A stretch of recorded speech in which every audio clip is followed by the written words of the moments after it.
शेवगांव सब्जी मंडी में किसानों पर सुबह 11 बजे तक ही बिक्री करने की समय सीमा लगने के खिलाफ किसान संगठन वंचित बहुजन आघाड़ी और पूर्व सैनिक संगठन ने तहसीलदार पर निवेदन सौंपा। किसानों का आरोप है कि इस समय सीमा और किसानों के पीछे बैठने जैसी व्यवस्थाओं के कारण उन्हें आर्थिक नुकसान होता है। उन्होंने मंडी में दिन भर सम्मान पूर्वक बिक्री की अनुमति, व्यापारी किसान के लिए अलग व्यवस्था और आर्थिक व मानसिक शोषण बंद करने की मांग की है। 7 दिनों के जवाब न मिलने पर 16 मार्च को प्रतीकात्मक सब्जी वितरण और उसके बाद जिलाधिकारी कार्यालय के सामने बड़े आंदोलन का ऐलान किया गया है। माझं नाव रमेश भागूजी खरात, अतिक्रमण पद नगर परिषद शेवगाव। मला मॅडमने असा आदेश दिलेला आहे की सकाळी व्यापारी सोडून शेतकरी हे 11 वाजता मार्केटमध्ये ठेवायचे। 11च्या नंतर यांना पावती असो काय असो यांना घरी पाठवायचं। 11च्या नंतर अजिबात आम्ही शेतकऱ्यांना इथं बसून देत नाही। हे शेतकऱ्याचे मालाचं नुकसान होऊन त्याला मी जबाबदार नाही। मग आता आदेश ते माझी नोकरी आहे, मी त्या नोकरीप्रमाणे बोलतो। आता 11 वाजलेले आहेत आणि आम्ही आज या भाजी मंडईमध्ये आलेलो आहोत। तर या ठिकाणी आता कर्मचारी आलेले आहेत या शेतकऱ्यांना उठून देण्यासाठी।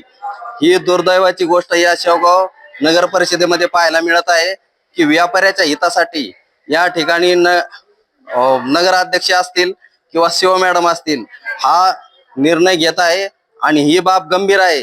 याच्यावर तातडीने जर निर्णय नाही झाला तर आम्ही या ठिकाणी मोठ्या प्रमाणात आंदोलन करणार आहोत। कारण आज हे शेतकरी सकाळी आलेले आहेत, यांचा माल अजून विक्री झालेला नाही, त्यांच्याकडून पावती घेतलेली आहे। एवढं करून सुद्धा जर 11 वाजता शेतकरी या ठिकाणी उठून देत असतील तर हा विषय गंभीर आहे आणि याचा आवाज आम्ही जिल्हाधिकाऱ्यापर्यंत उठवणार आहोत आणि याच्या होणाऱ्या परिणामाची जबाबदारी या ठिकाणी नगराध्यक्ष असतील किंवा शिव मॅडम असतील यांची असेल। एक गांभीर्याने विचार करावा आणि या ठिकाणी शेतकऱ्यांना स्वतंत्र जागा आणि 24 तास बसण्याची परवानगी या ठिकाणी देण्यात यावी, अन्यथा याचा जाब आम्ही शिव मॅडम आणि नगराध्यक्षांना विचारणार आहोत। कारण हा निर्णय त्यांनी व्यापाऱ्याच्या हितासाठी घेतलेला आहे। चंद्रकला तुकाराम गणगे, शेतकरी एक महिला तिकडं बसून 8 वाजता बसून देतात, नंतर इकडे उठून आणतात। एवढा मोठा माल घेऊन येत नाही, काही जनावर तिकडे ओढून नेतात आणि इकडे आलं तर इकडे कोणी उचलून येतं का ठुताय ते काही एक भीती वाटती। माप तरजू हे घेऊन कोणी गेलं दारू पिणार येत, आम्हाला काही त्याचा उपयोग होत नाही। आमचा भाजीपाला इकायला शिल्लक राहिला तर 11च्या नंतर बसून देत नाही।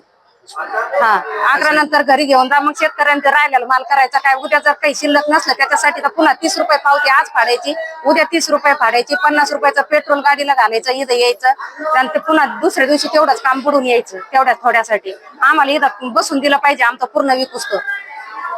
आमचं दुसरं काहीच म्हणणं नाही, आम्हाला एक ठिकाणी कुठेतरी जागा पाहिजे, एक बाहेर तर द्या नाही तर आत तरी द्या।